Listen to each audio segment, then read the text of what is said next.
going to have a couple people here in person at the office. And one of the ladies here actually wants some help writing an offer. So we're going to kind of walk through that with her. Fantastic. Love it.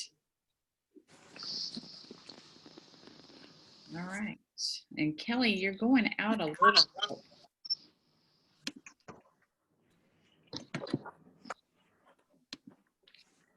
You also do a little bit of muting around.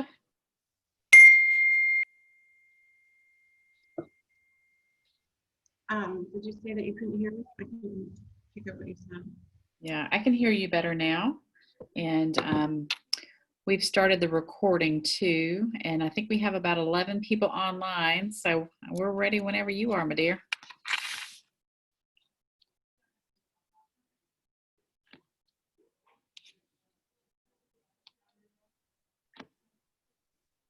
Yeah, I'm just getting a really strong delay, it seems.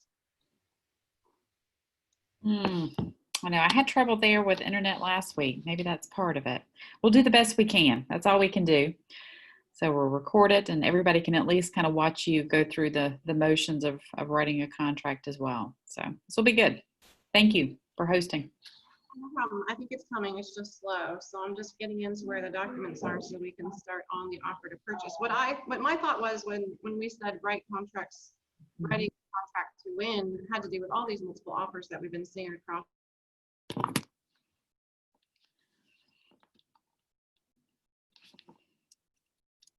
Zip forms, dot link. That's what I'm doing, is just opening up. It just seems real slow for some reason.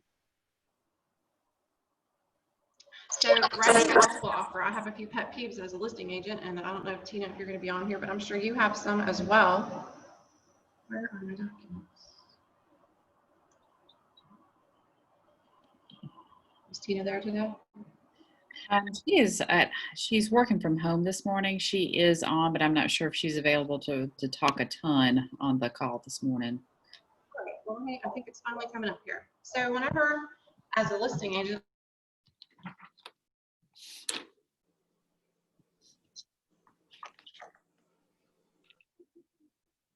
on the buyer's agent's part, which really frustrates me because I feel that they're not doing the best for their buyer, and their buyer may have a great offer and their buyer may really want the house, but if they're not conveying that to me, the listing agent, I can't help them in any way. So I consider that somewhat of a blind offer when someone just shoots an email over, doesn't call me, doesn't text me, doesn't give me any information on their buyers.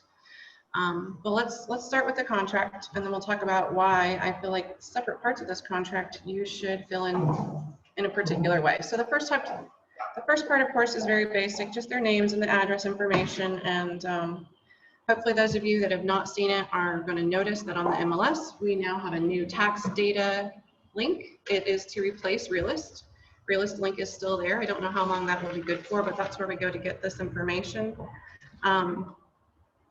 I would click over to it, but since the internet's so slow, I think that would just really bog us down. So let's just click down to where we're talking about actually writing the offer and the terms. This is where I like to start with a conversation with my clients about how important getting this house is. If you're in multiple offer situation, I want to make sure to explain to them how the multiple offer is going to work from the seller's side. They think they can just put an offer out, and whatever that offer number is, that they're going to get a counter offer. That's what they typically expect. So I like to outline it first with how important this house is to them. So let's just assume it's a $225,000 list price. And let's assume for the moment that the last one sold at $220,000. So it's $5,000 higher already than the most recent comparable sale. And my clients really love it. There's something about it. Let's just say that the in-laws live in the neighborhood and they need that closeness and proximity for their dream of walking the kids to grandma and grandpa's and getting that babysitting use, right? So this home is important to them on a level that's beyond the value of the home. It is an integral part of where they want to be. So with that said, I'm going to say something to them like, okay, the last one sold for $220,000. This one's listed at $225,000, and we already know they have multiple offers coming in. There's no offers in yet. So we could be the first one. We could be the only one, because we don't know, just because that agent has been told other offers are coming in, that other offers are actually coming in. With that in mind, we have to go into it with the mindset that there are going to be other offers and that your first impression may be the only impression that you get to make. So with that said, I'm going to ask my clients some really basic questions. I already know what their loan parameters are. I already know what they're qualified for, but what I want to know is, if someone swooped in and bought this house for 226, are you going to be sad? If someone bought it for 230, are you going to be sad? Like, at what point is it okay if it's just $100 more that someone else bought this house from you? I need to know that number from my clients in order to know what their risk level is as far as how much they're willing to put forth before they're willing to walk away. What I don't want is, I don't want them to lose the house and be upset with me. I want them to have all the tools that they have to be able to make the decision on the price they want to go in at. So on a house at 225, chances are you're going to get offers up to 230 pretty easily. And it may or may not appraise more than 225, right? We don't know for sure. So there's some risk involved. So I have this conversation about, if you go 230 and you're putting 20% down, if it only appraises for 225, are you comfortable bringing that extra 5? Or would you prefer to let the house go and look for the next one, knowing that the market's been continually going up, that the next one will probably be listed at 230 and we might be at 235. And that's the market we're in, and making sure they understand that it's not controlled by us as agents is really important. A lot of times, unfortunately, our clients lose an offer before they're able to put that best foot forward and see that spending an extra $2,000, $3,000, or $5,000 is going to make the difference between them being where they want to be and not getting a house at all right now. Can we agree on that? I mean, the inventory is slim. So with that in mind, I'm going to say this client said, Kelly, we're retiring. We want to be close to those kids. So we're absolutely willing to go 5,000 over asking, right? So that's the first thing. Great. My clients want to go in 5,000 over asking, which is 10,000 over the last appraisal. They're comfortable if anything goes wrong with the appraisal. That's awesome. So we're going to enter that as $230,000 for their purchase price. And we're really good about that, right? Because we know for a fact we're offering at least 5,000 more. All right, now the next thing I want to talk about is their due diligence. Due diligence comes down solely to how the buyer feels about their own buying power. This is their opportunity to tell that seller, I have the best job. I've been there for 10 years. I make way more than is necessary for this house. It's their opportunity to say, I have seen your house. It's in XY condition. If it's in really good condition, then I would encourage my client to go very high in due diligence. Why would I do that? I would do that because this is their opportunity to put their down payment forward to say, there's almost nothing that would keep me from buying your house. There's almost nothing that would keep me from, have me walk away from that due diligence amount, right? Because as a seller, when I'm sitting here and I'm presenting 3 or 4 offers, and one offer has 500 in due diligence and is list price, and one offer is 3,000 over list price, but has 2,000 in due diligence. Right now, right? Just those two examples, 500 and 2,000 in due diligence. Which one is telling me we have really good financing? We are confident in our buying power. Like, we know we're going to buy this house. We're not just throwing 2,000. And then you got my client that's going to come in, and they're going to ask me what to do. And I'm going to look at them. I'm going to say, unless the HVAC is old, we've looked at the crawl space, it's dry. We've looked at the appliances. We've looked at the ceilings. There's no signs of water stains. I've been doing this a long time. In my experience, there's no visual red flags that we reasonably missed. So I'm going to say, how much you're putting down? They're going to say 20%. I'm going to say, I think you need to do $5,000 in due diligence. And they're going to be, oh my gosh, why? Because it's gone, right? The moment your contract's accepted, that due diligence is gone. But why am I telling them to do that? I'm telling them to do that because it's a lot of money, and it's telling that seller, I want your house. I want it so bad that unless you have $10,000 in repairs, I'm going to buy it. Like, you can have 5,000 repairs and you're not going to do anything for me because I know I'm going to lose it either way. So think of the confidence that gives that seller at every number that you consider for due diligence. Now imagine you came to me with a $500 due diligence. What am I going to think about that buyer? They're not very serious. They're not putting any skin in the game, right? So even on an offer that you're not competing, 500 is really ridiculous to take a home off the market for 3 weeks, right? So this due diligence to me is really important. I'm going to go ahead and put a $5,000 in there, and just notice that's really high, right? Has anybody in here done this? Yeah? Did you win? Did you win the deal? You won the deal. All right. Yeah, have you written an offer with high due diligence? And did you get the deal? Was it multiple offers? Yes, that's awesome. So 9 times out of 10 as a listing agent, though, we get more than 3 offers. At least one has $500 in due diligence. Hey, Kelly. Yeah? What happens if the HVAC unit is extremely old and will have to be replaced?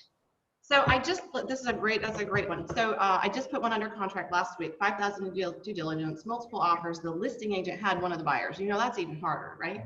The home was in perfect shape. And what happened? The HVAC system is making this noise that's reverberating through the house, through the walls, to where you literally cannot use the master bedroom. You cannot use the master bathroom, I'm sorry, because it's such a loud echo. It sounds like you stepped into the Liberty Bell while it was ringing. It's the most crazy thing I've ever seen, right? So here I am, all this experience. I've given them all this advice. They won the house. The inspections went great, except for this one weird anomaly. And I had to have that conversation with them. Is the seller going to fix it? Not likely. We can ask, but not likely that they're going to fix it, because you've just given them the money. And if you walk away, they're going to use your money to fix it for the next person. And they probably have a backup offer. And if they don't, they're just going to put it on the market and get 3 other offers. So again, even if you didn't put down that due diligence, wouldn't you still have wanted the house? Is the air conditioner working right now? Because these are not new homes, right? We've looked at the age. We know what the risks are. So chances are they probably wouldn't do anything. In my case, we actually are lucky. They're going to give us $2,500 of the $3,000 we asked for to have the system completely uninstalled and reinstalled correctly so that it is not doing that. But that's not always going to happen. And I was very sure to set that expectation with that buyer in the beginning. And even though I said it, they were still shocked. They were still frustrated. They were still slightly irritated, I'll say, you know, because it's a whirlwind for a buyer. They don't do this every day. Sometimes you have to repeat yourself 3 or 4 times for them to really understand about how the process works. So just never be afraid to just keep explaining it and using those kid gloves and making sure that they're understanding all the risks that are involved. I don't usually know about you guys, but as far as initial earnest money or additional earnest money, I generally base that which one it's going to be based on my schedule, because to me it's a lot of work to come up with another check in 3 weeks and remember to get it there by 5 o'clock. So I like to do the initial earnest money just to make it easier on me. I also like the buyer to feel wed to the deal. I want them to be committed. I don't want a buyer that's going to just walk away over anything. I want them to be committed. I want the seller to be committed. I want us to all work through to a closing, not people just throw their hands in the air and walk away. That's another reason that you want your buyer to do good due diligence, because the less they have in it, the more likely they're going to walk away over something silly. And there's not a deal out there that doesn't have things that need to be done. So they're going to run into similar situations every sale. Assumption, we never really use anything with that. Seller financing, we never use that. And building deposit is also rare, because usually builders want us to use their deposits. So the next ones, I'm going to go ahead and do some earnest money here of another 5,000. Remember, my client's putting down 20%, so that's still less than half of what they're putting down. And I want to do that in the beginning with a personal check. And again, that's just to make my life and their life easier, especially with COVID. Trying to get somebody to go to the bank and get a cashier's check right now is a real hassle. So I definitely would do that. And then I highly recommend that you never, ever, ever leave a blank on a contract. You always need to fill it in. And you'll notice that some of these programs, if it's not a number, you have to put a space before you can type. So space, and then I can say these are not applicable for this transaction. It does not mess with the math in the system, so that's really good. I can't speak for dot loops, so you might want to just watch that. Let's go back down here to the escrow agent. For me, I've used the same closing attorney for most of my career. There's a benefit to that. Sometimes it's a hassle. And in fact, right now I've got clients closing in Pittsburgh, and I have asked them to drive to Raleigh for the closing. But let's talk about what benefit it is as an agent to build a relationship with a closing attorney. I cannot tell you the numerous problems that can come up at the 11th hour when you're with the attorney or right before you get there. And having a relationship with the closing paralegal and that closing attorney can make or break your closing days every single time you have a closing. Because they are going to, just like you do, have to look at their email. They're going to have to pick and choose who they're going to help first. They're going to have to prioritize. They're going to do that based on your relationship and what they have next. But 9 times out of 10, if your relationship is superior to the other people, you're going to get pushed to the top. Your clients are going to record sooner. Little things that, you know, maybe you have a closing attorney that does not take a check. But for you, under $500, if there's a problem, they'll take a check at the closing table. There's a lot of benefits with trust that you can build with your vendors. I definitely encourage you to make your list of vendors, meet with your vendors, build that relationship with your vendors, because it will pay off in the end over and over. So I always go with Harrison Hilton. That's a local one here in Raleigh. And then I put the paralegal's name to receive the check. Off to the right. And if you, for those of you that don't know, you can now wire your funds to most attorneys for your additional due diligence, or earnest money. So that's also a way that you could avoid the check situation during COVID if you'd like. You have to contact the attorney where the funds are going to be held, get their wiring instructions. It cannot be an ACH wire, it has to be an actual bank wire, but it's very safe. And then the attorney receives the funds and sends you the document and you haven't left your house. So there's definitely a benefit in keeping that in mind. Yes? Do you work with McGivney at all? I had a client that worked for them. They have an app. Oh, an attorney that has an app for that. That's awesome. Like scan in a check. Wow. And your client can do it directly to them. What's the name of the company? Man McGivney and Man McGivney. Huh? Chris Mann. Chris Mann? Okay, so apparently there's an attorney that you guys know that has an app where you can upload your checks through a picture on your phone. That's awesome. That's really awesome. And it was very secure. I'm not sure how it happened, so I was. No, I mean, that's incredible. That's incredible. So then let's talk about the due diligence date, because again, we're in a multiple offer situation. So as the seller, how long do I want your due diligence to be? Like, I don't want to give you any time if I get a choice, right? But I'm getting a loan. So realistically, I need to contact my buyer's lender. I'm getting ready to go under contract. I need to make that call. Hey, if I have a contract, a signed, ratified contract in your hands, if you think it's going to be Monday or Tuesday, whatever, on this day, when can you comfortably close? When can you comfortably tell me the appraisal can be done? Because what you don't want to do is throw dates on here and find out after you get the offer that from day one, you have undercut what they need time to do. You need to make sure your buyer understands the loan process is the longest part of the process. It has to start first. It will finish last, right?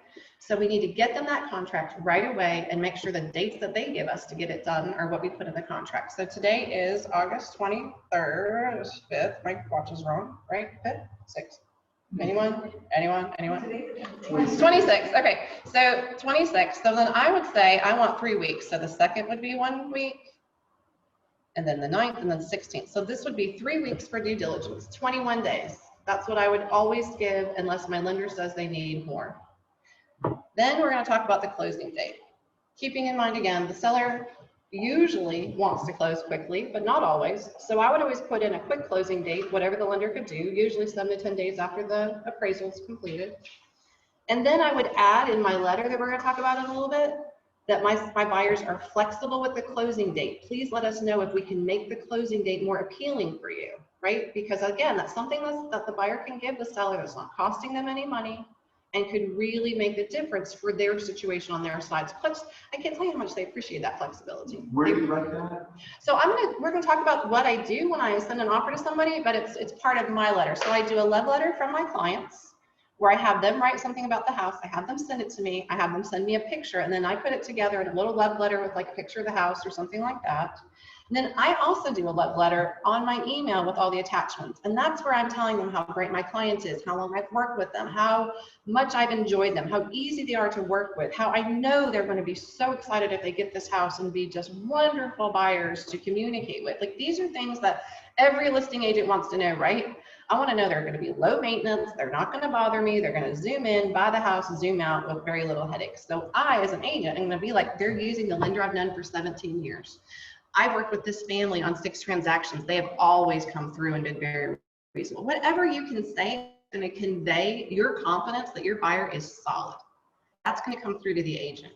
And your letter to the agent is introducing you. I always say something like, you know, we've not met before, we haven't done a transaction, but if you ask around, like, I really try hard to make sure my reputation is very positive, that I want to work with you. And I just kind of add, like, please, you know, ask around, look at my sales, like, especially if it's contingent on a home that's going to close. Like, I don't have stuff that just falls out. I just make sure they know that you've covered all your bases, right? This is your one time to make the best impression to that agent, and that agent is definitely going to help make that decision.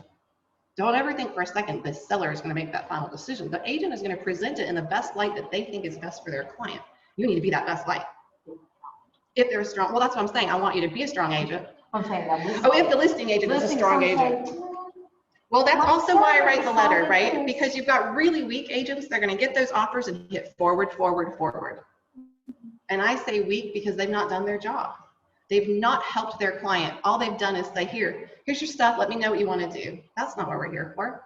I put my stuff in a spreadsheet. I'm going to have offer A, offer B, offer C. Here's their offer prices. Here's their due diligence request. Here's their dates. And I put it all in a spreadsheet and I highlight the one I think is the one we need to go with and why. And then I send that to them, right? I don't want to have a conversation with them on the phone until they can see what I see. Otherwise, I'm just wasting time spinning my wheels. They need to see the data.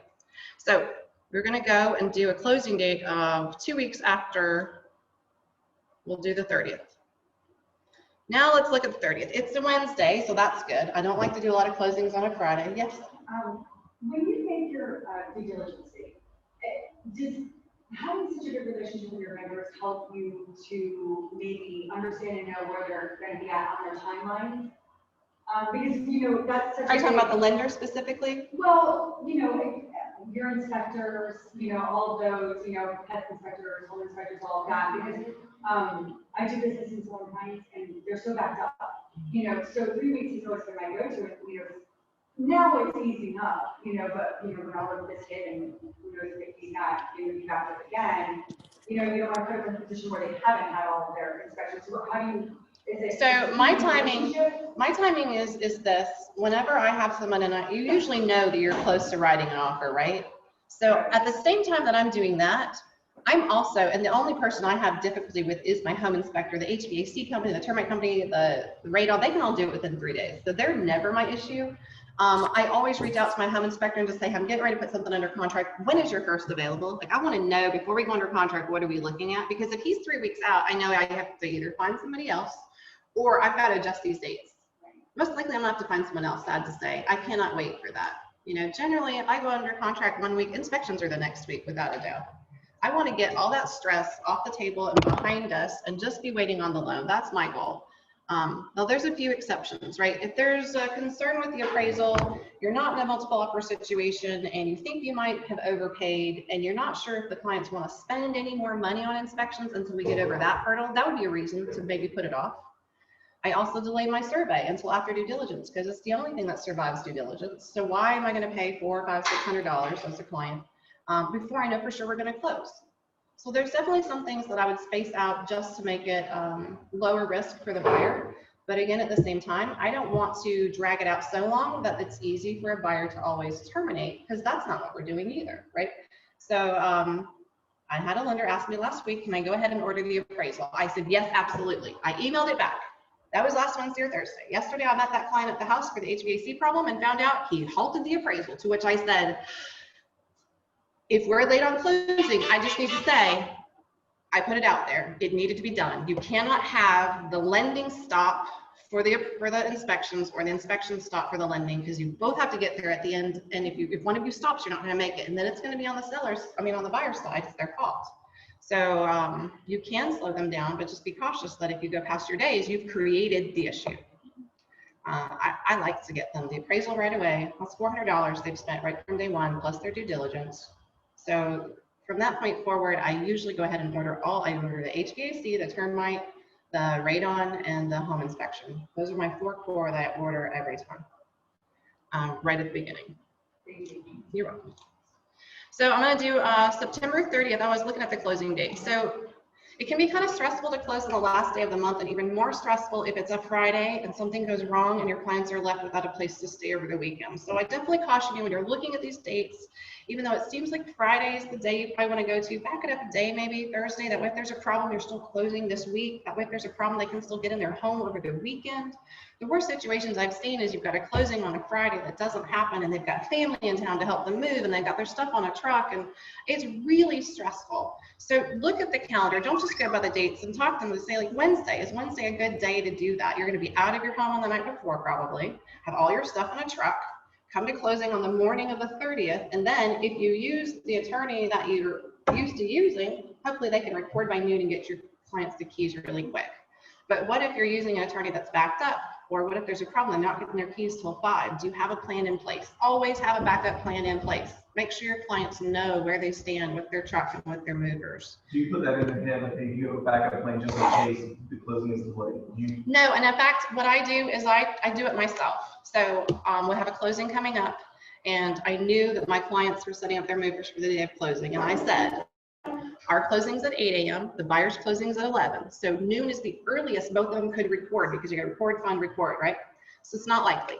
But what did I do? I went to the builder now. So where they're buying, which is, I don't know if you guys know this, it's extremely unusual for any builder to allow you access before closing. It's almost unheard of.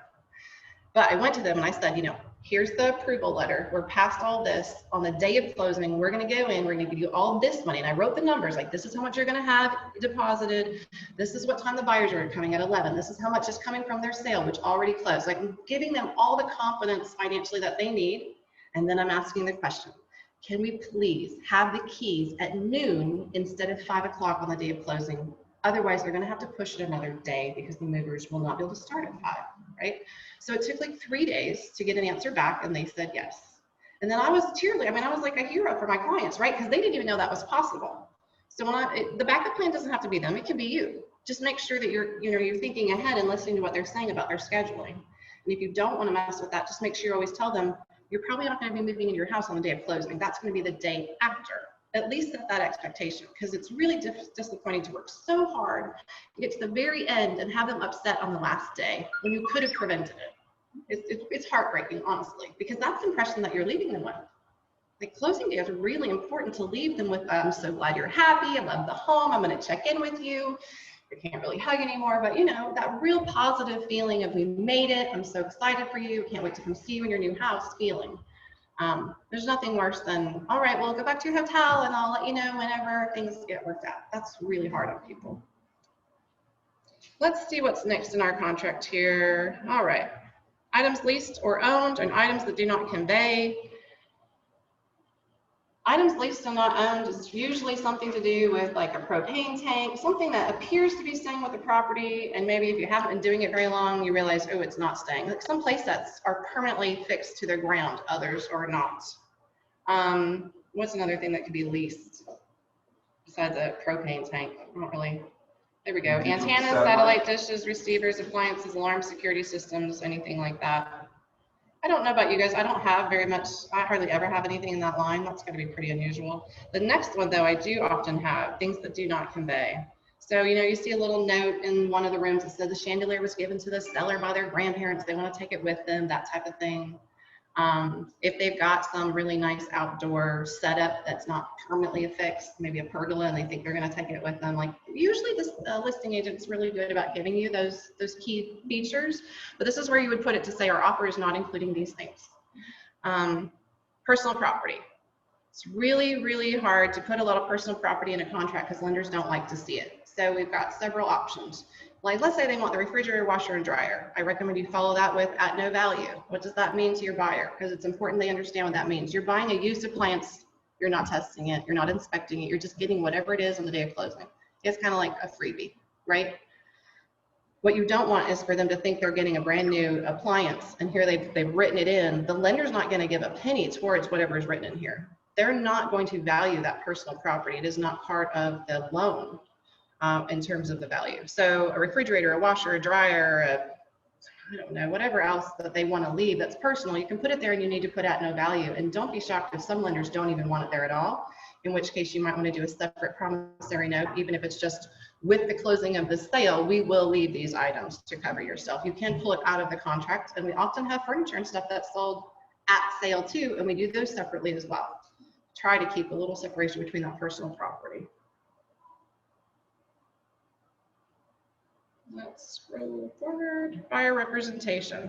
So for those of you that are new, this is very redundant section of the contract, in my opinion. It used to be that this was a section that our buyer would use, and if for any reason after we were under contract, if they didn't want the house, we would run to this section and go, okay, it says that you're approved for $200,000 and the house is $250,000, so we could maybe use that to get out, or we could call the lender and say, hey, he lost his job. There's a lot of ways that we could have used this little section as a way to terminate the contracts, which is no longer a possibility. Right now, everything goes through due diligence. Now you just change your mind. You don't have to have a reason. You used to have a reason before.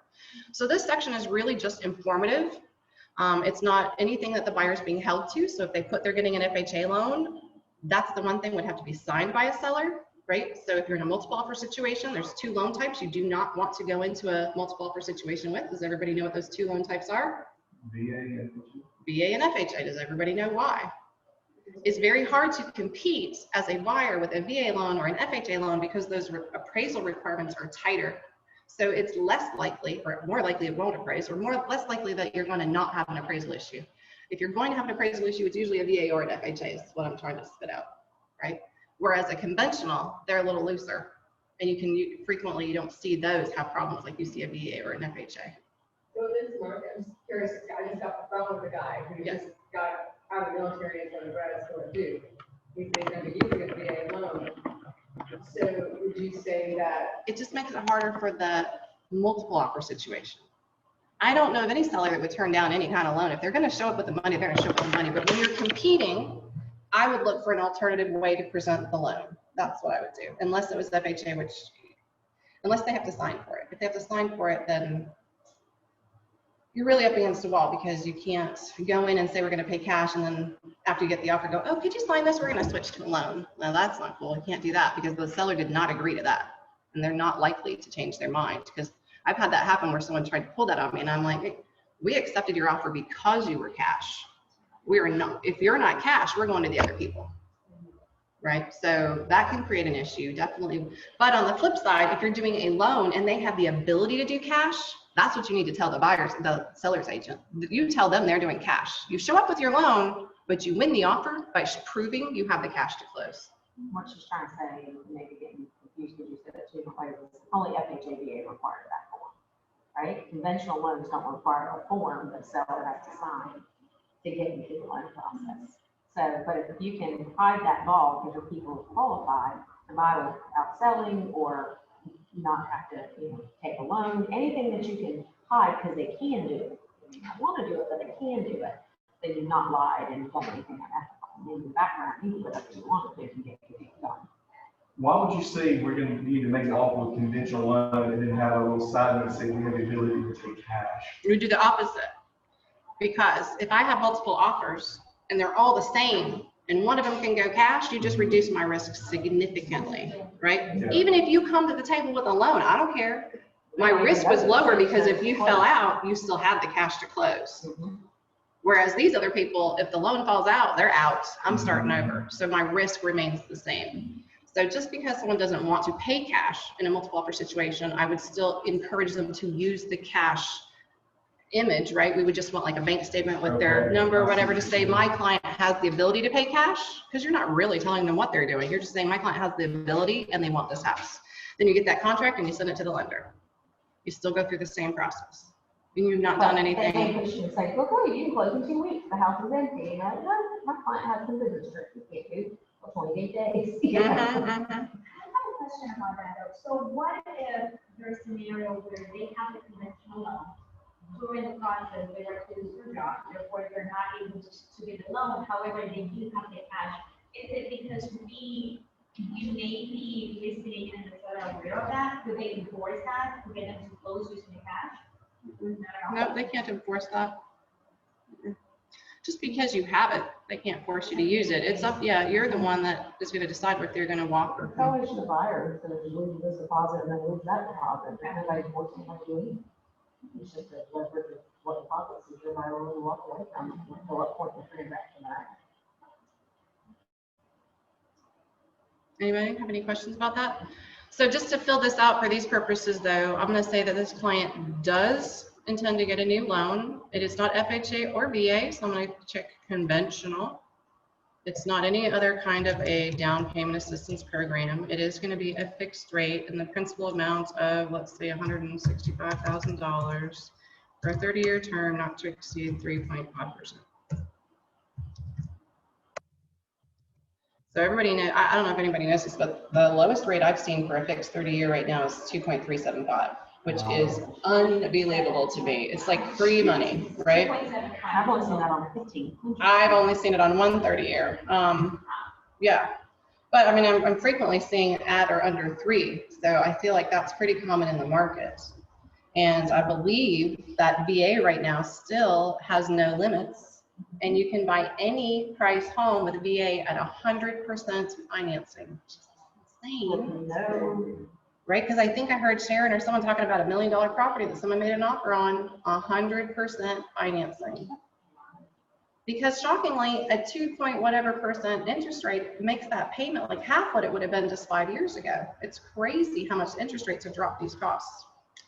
All right, so we've got that stuff filled in, but just to say again, none of this affects us. If my client doesn't want to get this loan, if my client no longer qualifies for this loan and wants to go another route, this does not enforce anything. It's just informational that we're passing on to the listing agent. So this is new. I don't know how many of you have seen this, but the section about having a property that's under contract, that's contingent on the closing of that property, has been completely removed and changed. So now it's nothing more than just a disclosure. So if I make this offer contingent, in my mind, on their closing, it's actually not. It's just letting the seller know, I have a house that's going to close. If it doesn't close, I'm going to lose everything. Like, I'm going to lose the money I gave you. I'm going to lose my inspection money. I'm going to lose every penny I've spent. And the seller's going to get to keep their due diligence money, and the seller's going to get to keep their earnest money, which before they didn't get to do. Before they only got the due diligence, but they would get the earnest money back, which left the seller in a pinch at the 11th hour when it didn't close. Does everybody understand that? Was I convoluted? Say that again. So it's- When we have the addendum, Yeah. the contingent sale addendum, if someone would ever accept that, I haven't accepted one of you, but if you would accept that form, it said in there, if the buyer failed to sell their home and close, and the whole thing fell apart because of it, they can still get their earnest money refunded.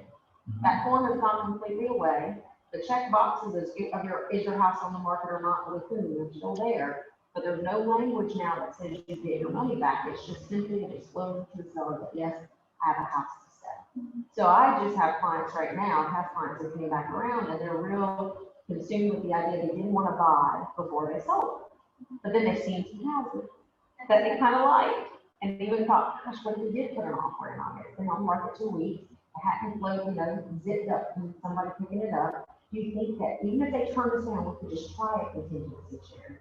We just try it's not even an option anymore. You understand, they qualify to buy without selling anyway. So don't even check the box and expose that. Like now you've exposed, you're going to try to sell a house. Well, we don't need to expose that. You just make the offer, see if it'll give you enough time that you feel comfortable, get your house on the market. Because why am I going to expose something that they qualify not to do, just to make them feel better? Yeah, I have a house to sell when it doesn't protect anything. It protects none of the money. So you're saying even if that's the case, won't say anything? If you qualify to buy without selling, you're Only if they qualify to buy without selling. If you qualify to pay cash, you say you're cash. If you qualify, whatever your buyer can do, not what they will do. Right. That means my buyer doing due diligence. If they don't get a contract on their house, they're going back out, but they're going to lose their due diligence fee only, which is what they really want and want to be contingent. It's the same thing. You just meant for them to get the earnest money back. Now they won't get the earnest money back if they let DD pass. Right. So now they're under pressure to make sure they've got a contract, and I warn them, you need to have a contract, it can fall apart. So just understand that too. You're still going to be in a position you can lose those fees. You understand that? Like, yep, we do. And then they want to make money, So it's just that you have to explain to them what their calculated risks are. Okay. Yeah, I was like, why? It kept telling them, why do you want to expose I got a contingency when it's never going to save you anything in the whole process? You're right. If their home's not on the market, you're not making any progress anyway, because by the time you get this contract, take 2 to 3 days at the lowest rate to get that other house on the market, give it even 2 or 3 days to get in the contract, you're already 10 days behind this other deal. And they're not going to want a 60-day closing. And you don't know what kind of financing is going to come in. 40-day. Like, gone are the days where you write a 60-day closing, give them time to sell this so they can buy this. The sellers don't have to do that anymore, so they're just not going to give us that time. So this is actually, I think, turned out to be a great thing, because now people feel like there's no, like at the end of that 5 o'clock at the end of due diligence, it's either you're in and you're going to buy 2 houses and you're going to risk it yourself, or you're out. But we're no longer waiting until the 11th hour to see if it's all going to come together. And you've got those domino closings that can really stress you out. I really have enjoyed it. It's been short. It's only been about a month, maybe, since these changes took place. So, so on this one, we're going to say that the buyer does not have another property to sell. And let's scroll down to the property disclosure statements. Almost everything we do is going to have a disclosure with it, unless it's new construction. I can't really think of many other situations where you're not. So you're almost always going to say that, yes, we have a copy of those. Now again, I like to just fill in my blanks and make sure that there's nothing left blank. Almost always the owner has owned the home for at least a year, but does anybody know why we have to check that? When we had a down market, we had a lot of people buying homes and selling at the table. They would close and close again, which is really how a lot of the lenders got bad rep for selling mortgages, right? Because they would go to the table, close at 200, 2 hours later, close at 250 on the same property. So there was some kind of scary stuff going on. And the way they tried to start tracking it is they have us put in here whether it's been on with this owner for 1 year or more than 1 year. If it's less than a year, you can bet that lender is double checking to check that person out to make sure that it's not some red flag, either person in their system or a property that's been flipped and is considerably selling over value. They're looking for people that are trying to take cash out and then walk away from a property. So it's just a way for them to kind of watch for those types of scams. And then lead-based paints, if you have it, I can't say I've come across that as being an issue many times. There are tests for it if you guys want to do it. I kind of get a little bit silly with my clients and I'm like, well, unless you're going to chew on the woodwork, I don't think we need to spend $600 on a lead-based test. Or if you're going to paint over it, like what is the purpose of the test is what I would ask them. Because if you don't want any house with lead-based paint, then we'll just look at homes built 1979 or newer. But if they're going to be downtown, it's frequently going to be an issue. You really need to dig into why it's an issue, because just living in a house with that is not going to be a health risk, right? Same thing with asbestos. I've had people test it, test the floors, test the ceiling, test to what end, right? What is your end goal? Do you have to have an older home? Why are we messing with something that is so expensive? Generally, the best way to do with asbestos is to encapsulate it anyway. So we don't want anybody drilling through holes or breaking up the vinyl. We just want to cover it, conceal it, like wrap it up so that it's not getting friable, airborne, and causing problems. Which isn't even in the contract, but I guess I digressed a little bit. You got something down? No, I was just gonna say, I had one person, I think working with Meredith fairly recently. I can't tell you who's direct, but one person ever did a lead-based paint test. Me too. And 20 years.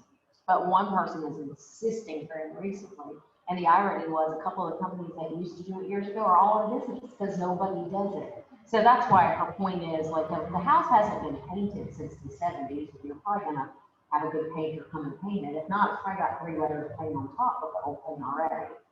The advice is not to shrink it and remove it. The advice is just keep painting, like she was saying. And aside, I've run in ones like downtown that have this wavy old flat siding that's asbestos siding. It's just, I think they need to see it. And I'm like, oh, just throw some more siding over top of it. You know, the advice is not go rip it out. It's going to be cancer.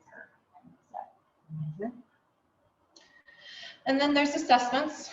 We don't come across them very often. Usually the seller and the agent are going to be the ones that disclose that, and that's where you would put it in here. But there's always the possibility that you find out later. You definitely want to keep on your checklist that someone on your team is calling the HOA, verifying the information.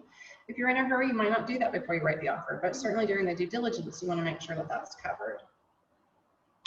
So I'm just going to put there are not any, and I usually put none known. The if any arise though, to be paid by seller. Excellent. And I'm pretty sure you're going to see this on every single contract because it really isn't that common. And of course, all the attorneys do all the HOA legwork and find out sometimes some of these things. Yeah, I feel like the only problem with waiting for the attorney, if you call the attorney and you book it right away, I find a lot of agents don't book the attorney right away. So then the title work's behind and then the HOA is coming in for the last second and you might be feeling like the attorney's not getting stuff done for you, but really you should be, as soon as you go under contract, that should be going to the attorney. You should be setting that up right then. They need that time too to prepare. This is where you would put the HOA information in, which again, I either get it from the MLS or from the agent. And then sometimes I'll leave it empty and have the listing agent side put it in if I don't know it. They pretty cooperative. If you say, hey, I don't know the HOA information, I could buy it. Yeah, I've never had anybody. Honestly, it's not even required to be put in. It's really disclosure. It's up to us to make sure that we know what our buyers' hot buttons are, what's important to them. Certainly, I don't want to hide from them that there's a $100 monthly HOA fee, right? So we would have talked about that, made sure that was okay in their payment. This is a redundant location to make sure that everyone knows. So it doesn't have to go in there, but it's good practice. I was a C A lot of people do. disclosures because they're already on the Right, disclosure. a lot of people just do that. And then the deed, taxes, and fees, this is where you would put exactly how they want to have it recorded. So you might have like Charles H. Frenchie and Gina R. Tutu. Hey, Kelly, FYI, your screen is not, it hasn't updated. It's still on the loan information. Just, I don't know if there's anything to do to change that, but just want to give you a heads up. Any change? No, I think we're still stuck. It's okay if you can't. We'll just have to talk about it. And okay.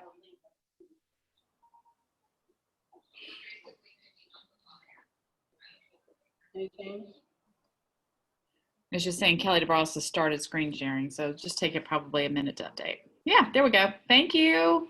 In multiple offer situation, I would never dream of asking for closing costs. You're just basically shooting yourself in the foot. You want to make it so clean and so easy and just as little mess as possible. So even if they want refrigerator, washer, and dryer, I'm going to say, if you don't get the house because of those, are you going to be upset? Because I would rather go in and add that to my love letter. We've made the best offer we can. We're confident in the price. We really love the refrigerator, washer, and dryer that you offered in the MLS listing, and we would love them to be included, but we did not write them in so that we looked the strongest. 9 times out of 10, they're going to give them to me anyway, right? But I've given them the option now. They can sell them and make it a few $100s extra. I don't want an appliance keeping my buyer's contract from looking like the best. And that's again why I use the spreadsheet with my sellers, right? Because one person might want the washer, one person wants all 3, one person doesn't want anything. And that's going to affect their decision on some level if the prices are really close. And you talk, Yeah. You talk it over with your client prior to, like, hey, I know it's included and I know you want it, but let's don't put it in there and make it cleaner and stronger. Yes. Yes. Kelly, do you put in a loan letter, only in multiple offer situations or in every offer? I only do it with multiple offers. I actually only do it with multiple offers. Yeah, what? I think that's a lot of letters. Yeah, no, I only do it with multiple offer situations. And I can't say that every buyer is somebody that I feel like that's going to be powerful on. Certainly a young family, it seems to really do a lot, especially if it's a family selling the house. And you tend to get some feedback from the listing agent on how emotional the seller is, right? Just on a few things they say, you can kind of key in whether it's important to them. If it's important to them, you can bet I'm writing a really gushy letter. I want multiple offers. And I also attach it as a PDF. It's all one. So when they send that out, that seller's getting everything. I do not want to have them withhold it, which I withhold it as a listing agent. I will not show them your love letter. Not going to do it. I want them to look at the numbers and make a decision. I know exactly what you're doing. I'm going to do it to you, but you are not doing it to me. Because we You withhold it? Yeah, absolutely. Absolutely. Now, if it's close and I think that it's going to make a difference to my seller, then I'll finally be like, they did send a little letter and this is what they said, and I'll forward it to you. But I don't do it in the beginning because I want them to look at it as analytically as possible. I had a client one time that the neighbor was like, oh, this person really likes the house. I talked to them. They've been looking forever. All these reasons, right? But the offer was $5,000 less. I'm like, well, you're telling me that a stranger, just because your neighbor wants to have them as a neighbor, they like them a lot, a stranger, you're going to cut a $5,000 off. I've got this other one right here. Like, my job is to bring you the most money, and you were going to tell me you're not going to take it. That's insane. So after that happened the first time, nope, no more love letters. Did they take $5,000 less? I finally got them to do what I wanted them to do, but it was a struggle. It was a struggle. To this day, I still cannot fathom somebody being willing to take $5,000 less just because of a nice comment or two. That boggles my mind. So you just put everything on one PDF. I do. Yep. I had one agent write in the little addendums section, buyer's purchase. Buyer letter, yeah. So that if the seller, if I sent every offer in full, I will say, like, when I got 10, 12 offers, I give my sellers a summary. Offer A, and know how I, or 1, 2, 3, the way I keep them straight is I'll say, Agent Diana, these terms, Agent Joe, these terms, Agent Sue, these terms. And so then I'm like, clearly these two are the best, let's talk about them. Then they're not pointing over all their names, looking them on Facebook, doing all this BS that has nothing to do with evaluating what's the best offer, right?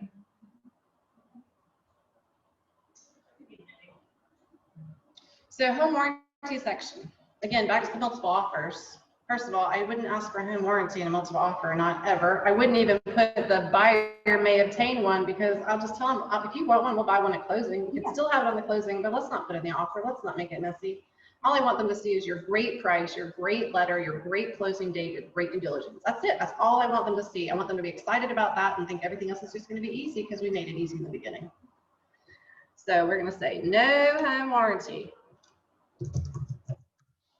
We're getting really short on time, and there's something I wanted to say about if anyone's ever had a situation where the parents weren't here and the kids saw the house, whoever wasn't here, they wanted to go ahead and write the offer, but the parents might co-sign, like they just didn't have it all figured out, but they wanted to lock this house down.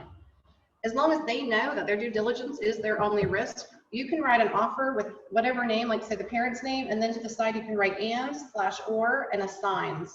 And if you do that, you have a contract that's not have to be changed, but can change buyers. If I had a contract and I'm writing in the name of the buyer, instead of John Smith, I write John Smith and/or assigns, ASSIGN, whoever he assigns this contract to. So halfway through the process, if he's having trouble with his loan, he can assign the contract to his parents, get that co-borrower, and still close without having to make any contract changes.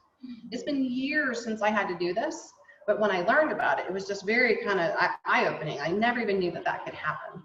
So that's something that could solve some problems here and there if you're not really sure who to write it with, because they're still trying to figure out who the buyer's going to be in the family.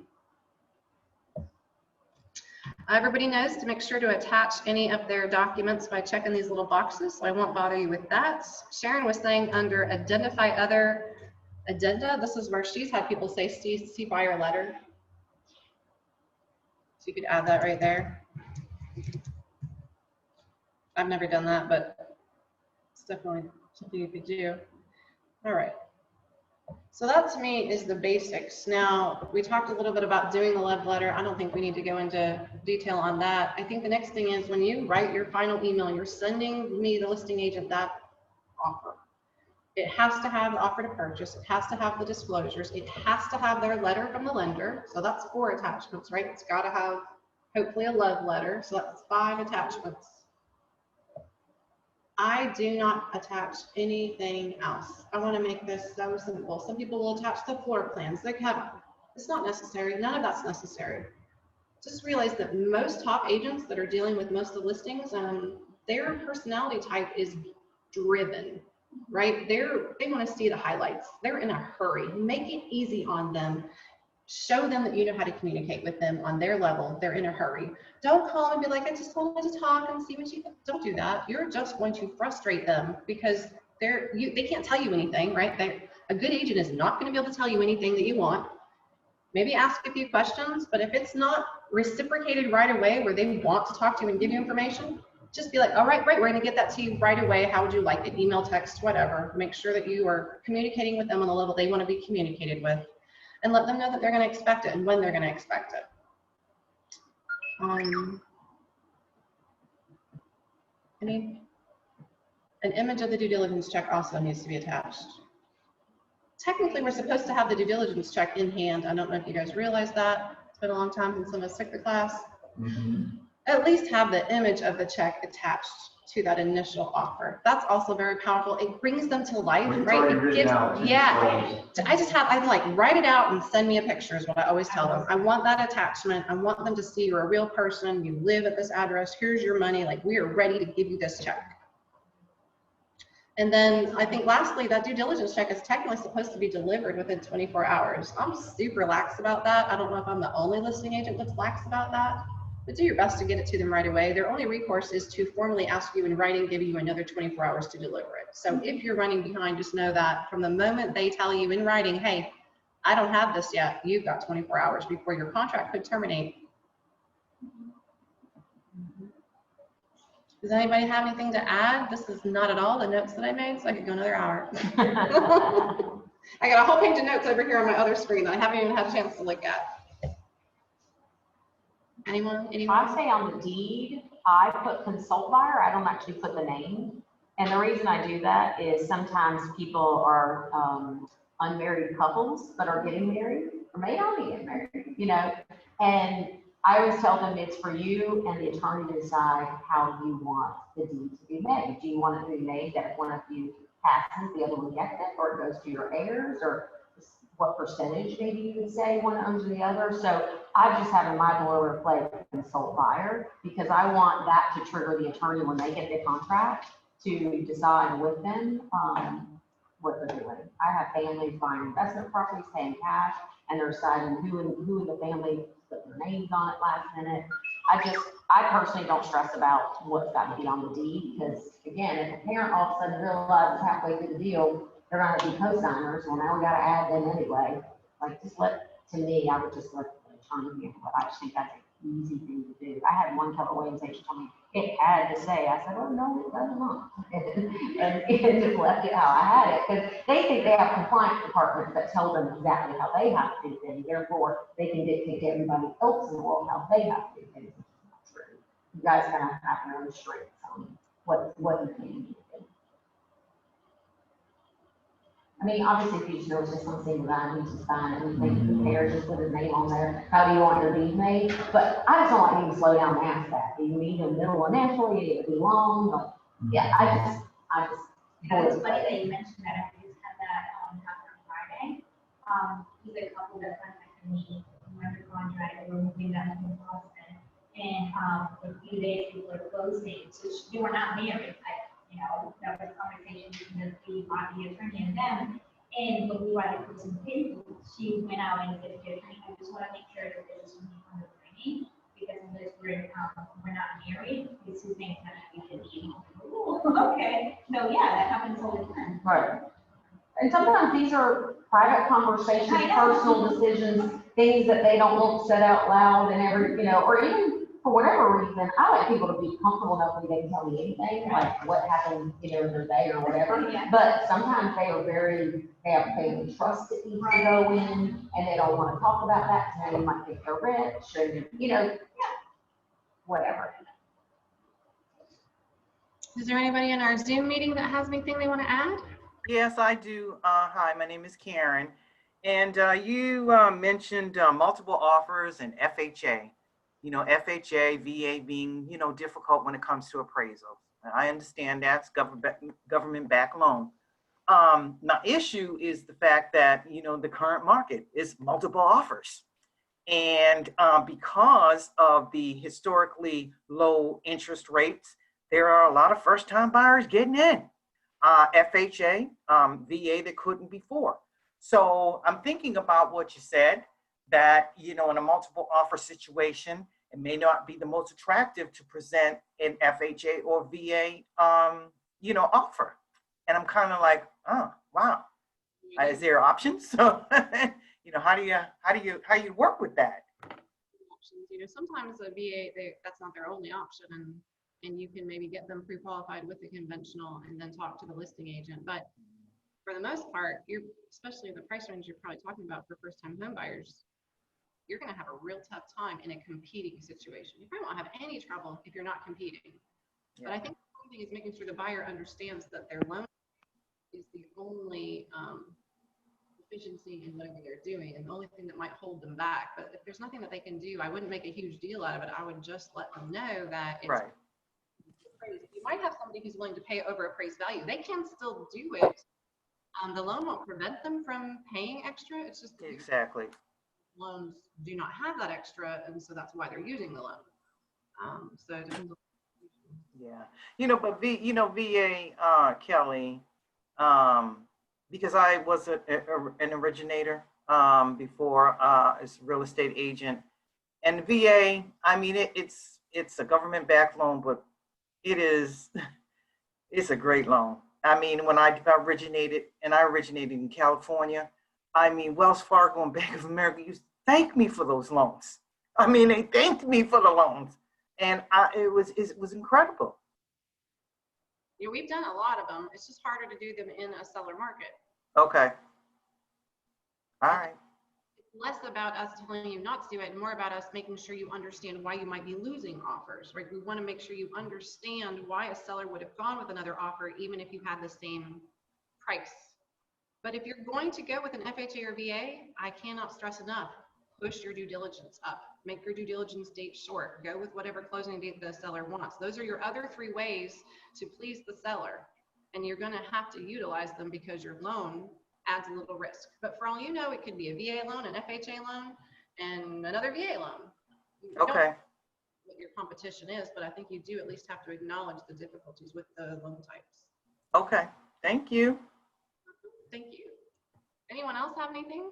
Hi, this is Tanya. I have a question. Well, I guess that's it for today. Thank you, everybody. Thank you. I'm going to go ahead and shut down the Zoom. All right. All right.